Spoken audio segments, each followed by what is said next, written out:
You probably remember the hunting influencer who sparked global outrage after she pulled a baby wombat from its mother in Australia.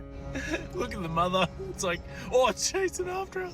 Well, guess what? She's in trouble again, this time here in the United States. I'll tell you what the social media influencer is accused of doing and where. I'm Angenette Levy, and this is Crime Fix.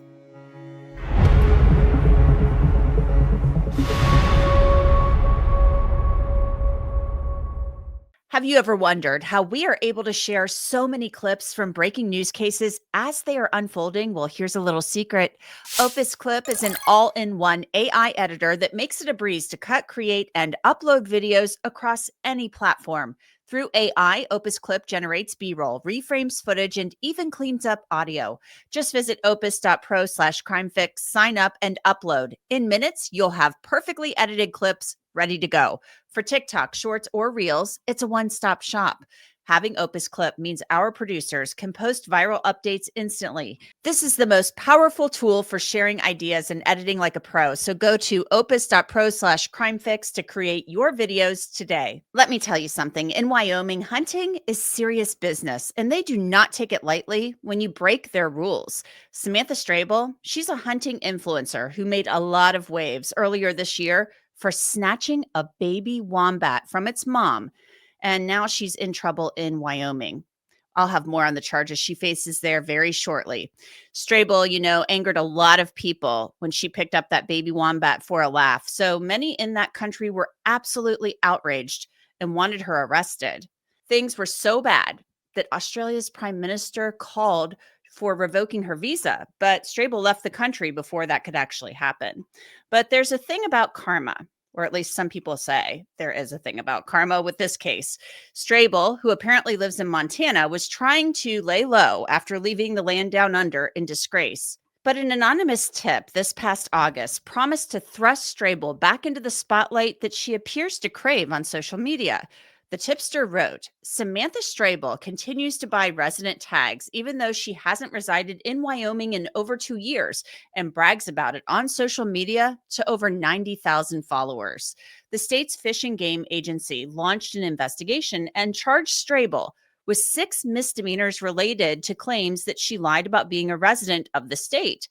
Court records show Strable faces 6 counts of false swearing, and according to court records, the influencer is charged with other counts of taking wildlife without a license, as well as being a non-resident hunting without a guide in a wilderness area. Now, here's the rub. Samantha Strable actually lived in Wyoming at one point back in 2023. But if you leave the state for more than 180 days and you leave your home, you are no longer a resident of Wyoming. Court documents claim that Strable now lives in Great Falls, Montana. So why would she lie? We'll get into why Strable might lie later, but first, let's dig into the details about the allegations being made by investigators in the Cowboy State. Samantha Strable is accused of making a false statement on August 11th of this year by claiming she was a Wyoming resident when she procured a license for an elk. But before that, in May, wildlife officials say she made another false statement by procuring a license for a black bear. In January of this year, wildlife officials say Strable made another false statement by claiming to be a Wyoming resident while procuring a mountain lion license. But before that, in September 2024, officials say she made another false statement by claiming to be a Wyoming resident when she procured a 12-month fishing license. And in May of 2024, Strable made another false statement, according to officials, when she procured a license for an antelope. Then in April of 2024, officials say Strable lied when she claimed to be a Wyoming resident when she procured an elk license. And finally, in October 2024, Strable is accused of killing an elk without a license during the closed season. On the same date, investigators say she was hunting for big trophy game when she wasn't accompanied by a licensed guide. Cowboy State Daily obtained an affidavit that detailed an investigator's October conversation with Samantha Strable. In it, she was asked about her residency, and she said it was tricky because she had been back and forth the last couple of months and to Alaska. The investigator said Strable told him she had been in Wyoming for more than 180 days, but the investigator said his investigation determined she had only been in Wyoming for 7 days in 2025. A hunting publication profiled her in 2023, and it sounded like she was willing to do just about anything to hunt big game. The writer actually commended her for her international trophy hunting. In the piece, Strable mentioned her goal of bagging her first black bear during the spring season. So it was clear she was familiar with what it would take to trap a bear and the regulations related to baiting. She used her platform on social media to reach out to residents in Sublette County for any spear meat for her bait barrels. Strable told the writer her motivation for wanting to hunt and kill a bear goes beyond the challenge. She was quoted as saying she wanted to make sausage, roasts, and other dishes, and soap out of the fat tallow. But some feel this wildlife biologist and environmental scientist is in it for the wrong reasons. And that's because of that Wombat video that sent shockwaves around the world earlier this year. Just caught a baby wombat.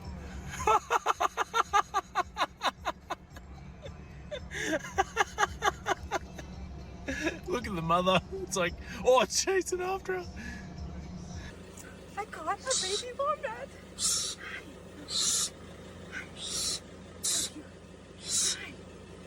Okay, Mama's right there, and she is pissed. Let's let him go. No, he's right. All right, let's let him go. Come here, Mama. Come here.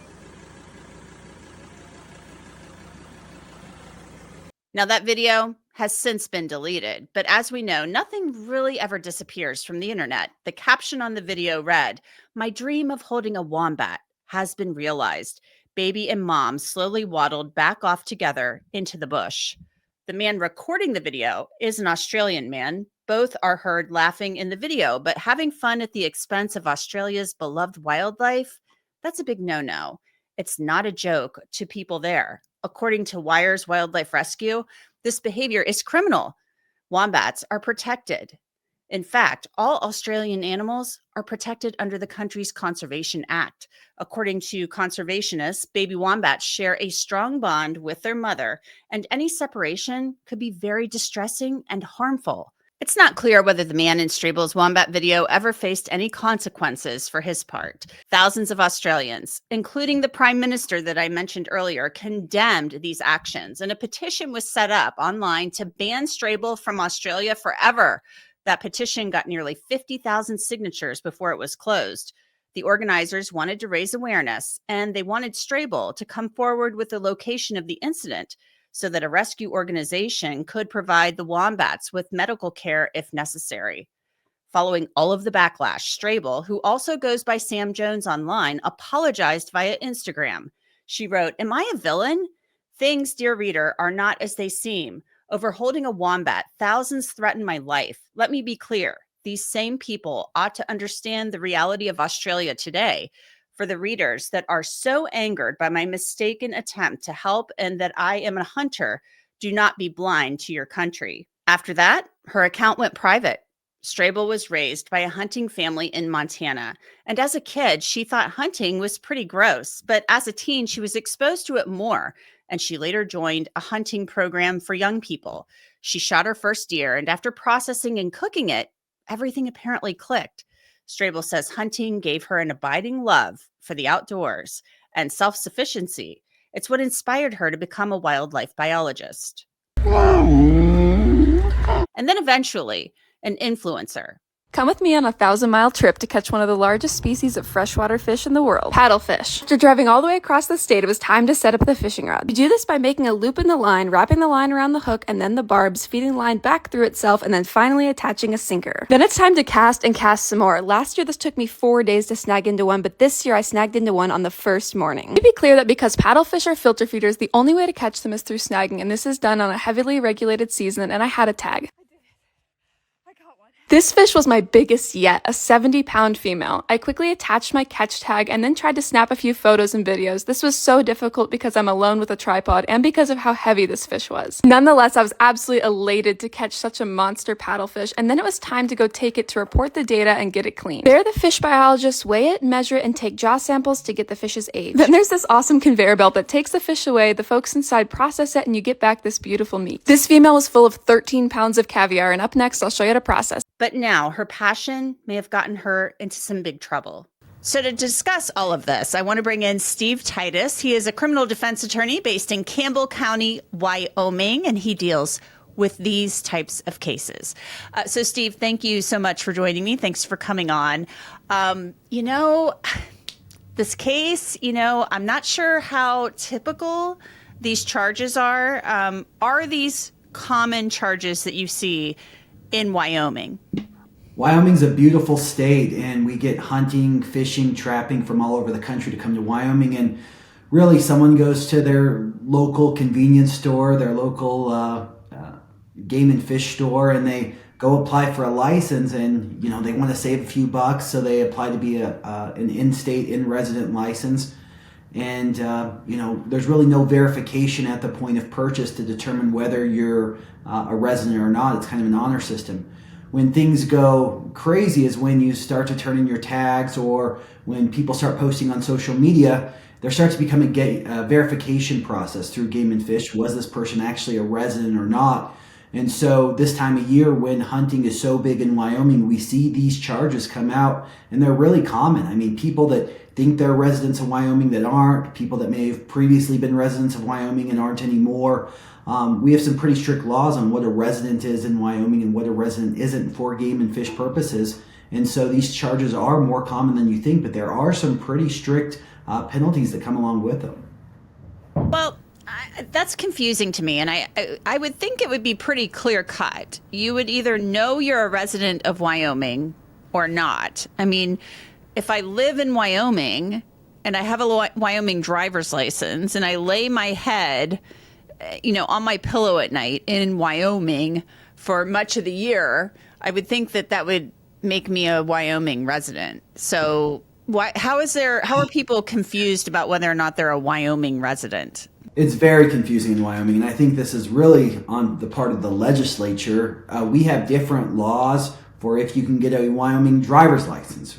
We have different laws on whether you can vote in Wyoming. We have different laws on whether you can be a resident for Wyoming game and fish purposes. And really, I mean, the laws for residency are almost a page long in a statute book that, you have to be here for a year. You can't be gone for more than 180 days. And there's so many exceptions here, exceptions there. You would think if you have a Wyoming driver's license, you are a Wyoming resident for game and fish purposes, but the law is clear that that's not really the case. It's really a checklist that isn't in your face to determine whether you're a resident or not. And really, I've had a lot of clients over the years that are very confused. I had a client last year that owns property in Park County, Wyoming. He has his vehicles registered in Park County, Wyoming, but he worked for a Fortune 500 company out of California and spent time there. Even though for all intents and purposes, we would consider him a Wyoming resident. He even voted in Wyoming. But under the game and fish statute, he wasn't a resident. So we were going down this exact same road that we're dealing with here today. It seems pretty clear, though, from the little bit I know about it, that Samantha Strable is a resident of Great Falls, Montana. And so that's apparently what has been talked about online. That's what came out when she was in trouble in Australia for picking up the Wombat earlier this year.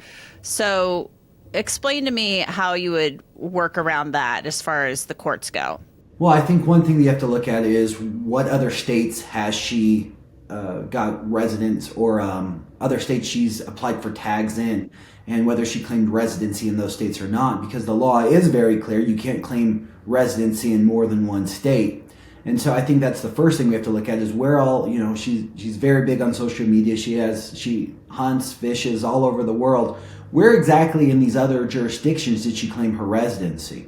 Did she apply for out-of-state residency in Montana, claiming she was a Wyoming resident, and things like that? So I think that's the first thing we have to look at. The second thing is, and from what I've read through some of the investigative articles that are out there, including the affidavit of probable cause that's been filed with the courts, that she at one time may have been a Wyoming resident and may have one time legally obtained Wyoming resident tags, but at least from what was filed with law enforcement. Remember, there's three sides to every story. There's the person that's been charged side of the story, game and fish sides of the story, and there's the actual truth. So until you actually kind of figure out who is who and what is what, we really don't know what her residency is, but just according to, the print on the affidavit of probable cause that's filed with the court, it appears that she may be stretching it to have filed Wyoming residency. Let's talk about what the potential incentive is for saying you're a Wyoming resident when you're not. You said this really, you get into trouble with this when you go to turn in your tags and all of this stuff with the hunting. I'm not a hunter, but I know a little bit about how it works. You have to claim what you hunt and kill, right? Correct. You have to Yes. go register it at the station or whatever. Correct. So what's the incentive to lie about that potentially when you go to register your kills or whatever and your tags and say, I'm a Wyoming resident? Do you pay more if you're not a resident, or what would the incentive be? Right. If you're an out-of-state resident, you don't have the preference for different tags and different areas to hunt in compared to a non-resident. As well, it's a little bit cheaper to be resident versus a non-resident. So there's some incentive for residents to get preference points for preference areas, preference zones, and they have a greater chance of getting the tags requested than if you're an out-of-state resident. And talk to me about requesting the tag. What does Yes. that mean? You basically go to a lottery every year. You register through the Game and Fish website for what kind of areas you want, what kind of animals you want to hunt that year. And it goes through a lottery system for the most part for some of the more prestigious tags to determine if you're eligible to hunt in different areas or not for a given year. Okay. So I have to go into the lottery and say I want to kill or hunt this type of animal, and I can only do that if I get the tag through the lottery. That's correct. And those are for some of the more prestigious game meat, absolutely. What are these prestigious game meat? Basically the one that's really sought after is a grizzly tag every year. You want to be able to hunt bears. And I know she was given an in-state tag for a grizzly this year. I'm guessing that if she was an out-of-state resident, she wouldn't have had the likelihood of drawing that this last season. So, Steve, let's move on now to this other part of the charge. And she's charged with non-resident hunting without a guide in a wilderness area. Okay. So basically they're saying, A, you're not a resident. B, you're running around a wilderness area hunting without a guide. So what's the issue there? Here, I think that it depends on what exactly they were hunting. And, there's the allegations of that there was a grizzly. There may be a lot of first-timers or people that are inexperienced in this area of the country that go try to shoot these, these game that can really, if they don't know what they're doing, they could cause a lot of problems. And so we kind of give the benefit of the doubt to the residents that they know what they're doing, but non-residents, there's a preference I think the legislature created for a guide to help to make sure that someone's not getting themselves hurt, either in a terrain that's unfamiliar with or an area where it's prone to be some of the more dangerous animals. And I do want to step back just a moment. There's this other count of taking wildlife without a license. So they're saying she killed an animal and didn't have a license to kill that animal. So that almost sounds like that's a form of poaching or something like that. Right, and there's two ways to look at it. Either she killed an animal and didn't have a tag for it at that time, or she killed an animal and didn't have the proper tag. And I'm not sure how exactly that's being charged, but there's two different ways to look at that. Obviously, they're saying that she was an out-of-state resident. She didn't have an out-of-state resident tag to kill something. So that's, to my understanding, is the allegation is that she killed something without the proper tags. Hunting is big business in Wyoming, so Yes. they take it pretty seriously. I mean, the rules are serious. They're in place for a reason. I know these are misdemeanor charges, but because she's an influencer, because she's got this past of being in Australia and essentially kind of creating a international incident of sorts on social media by, taking this poor little animal, this wombat, and holding it up for a camera and taking it from its mom, this Joey. I mean, are they going to look to make an example out of her, do you think? It's Wyoming. Who knows? But I can tell you it's not uncommon for jail time to be involved on this, long-term probation. And I think what's really important is for her, and what she does with social media, is a long-term suspension of hunting, fishing, and trapping privileges. And Wyoming's part of the state where I believe it's 48 states in the country have reciprocal suspension. So that means if her privileges get suspended in Wyoming, they're suspended around the country.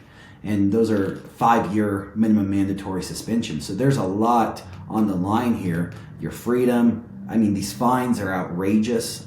The court costs, jail time, probation, suspension of privileges. Wyoming does not take game and fish charges lightly. And absolutely, I mean, if Wyoming gets the opportunity to make a example to everyone that comes to Wyoming to hunt and fish and say, hey, you can come here, but you're not getting out. You're going to follow our rules. You're going to make sure you have proper tags. You're going to have proper licensures. And if you don't, you're going to leave on probation. Wyoming's going to take that opportunity, absolutely. And I don't want to speak for the courts. I don't want to speak for the prosecutors in the different counties she's charged in. But these are very, very serious allegations. And it's regularly people get jail time, 30, 45, 60 days or more on situations like this. That's not unheard of. Yeah, and this is, I mean, it's not just one charge. I mean, it's like more than half a dozen. So it seems like they were pretty annoyed with her. Absolutely, and that's a game and fish tactic they've always done, is they always throw everything at the wall and see what sticks. Here I have counts, I believe we have about 15 or 20 charges here. I mean, this is very, very serious. Yeah, misdemeanor charges, but they aren't playing around, that's for sure. Steve Titus, we really appreciate your time. Thank you so much. Thanks for the opportunity to be here, and welcome everyone to come see this beautiful state and to hunt and fish and visit legally. I was just in Wyoming over the summer driving through, and it was beautiful. So I was not hunting or fishing though. So, but it was beautiful. Steve, thank you so much. Thanks for the opportunity. Thank you. Samantha Strable was released from custody the same day she was booked into the jail. Her charges carry large fines and the potential for jail time, and we'll continue to follow the story and let you know how it ends. That's it for this episode of Crime Fix. I'm Angenette Levy. Thanks so much for being with me. I'll see you back here next time.